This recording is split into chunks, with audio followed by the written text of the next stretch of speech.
So, the topic today is substance abuse on the rise? Okay.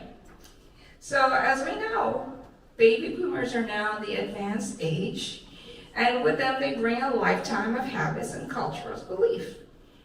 They have lived through the 60s, Woodstock, free love, free drugs, disco revolution. That's when really the cocaine started.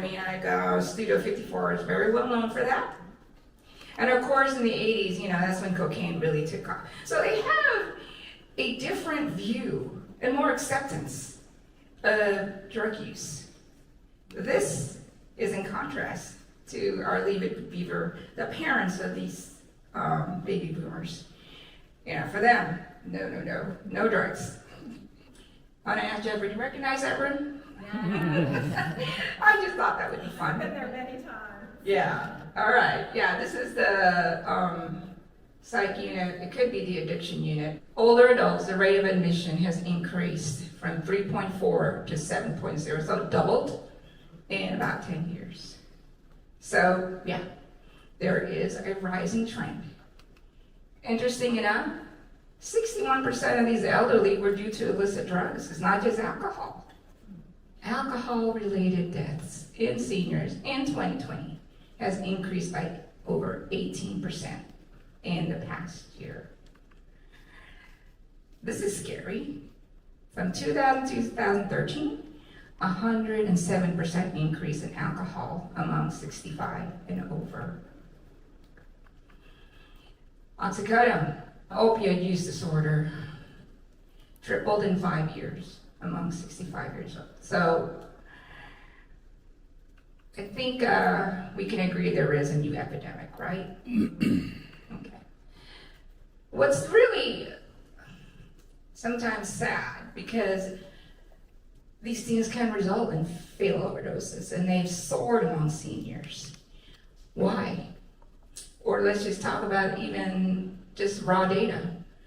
2002 to 2021, overdose deaths quadrupled, 3 to 12 per 100,000. In 2021, 6,700 drug overdose deaths among 65 and older. But that's not even as significant as in 1998. This was the number of overdose deaths in the general public. So pretty scary, right? We have really ramped it up with the problem with addiction. And the sad thing is, a lot of the substance use disorder, aside from alcohol, comes from your prescription pad, or our prescription pad, not illegal drugs. Oxycodone, Purdue, they're the ones that came out with that. 3 psychiatrists owned it. They didn't care. They wanted to make the money, and they promoted it saying it's not addictive, which was a lie. And of course, what's out there right now, fentanyl. Sometimes you don't even know what you're taking with fentanyl, and you could accidentally overdose and die. A lot of the fatal overdoses are often not just to substance use. And it's intentional, especially at this age. I want to let you know, though, depression is not acceptable at any age.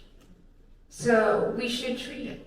And if we don't, or say, well, yeah, you're depressed, that's nothing I can do about that. But it leads to that. Why would you want to do that? And the other causes is accidental. The drug interactions and medication errors. Okay. So, when I was looking at this, I'm like, what do I do with that? That's a lot of stuff, right? So they get confused. And the more complicated regimen, easier to make the mistakes to lead to a potential overdose. All right.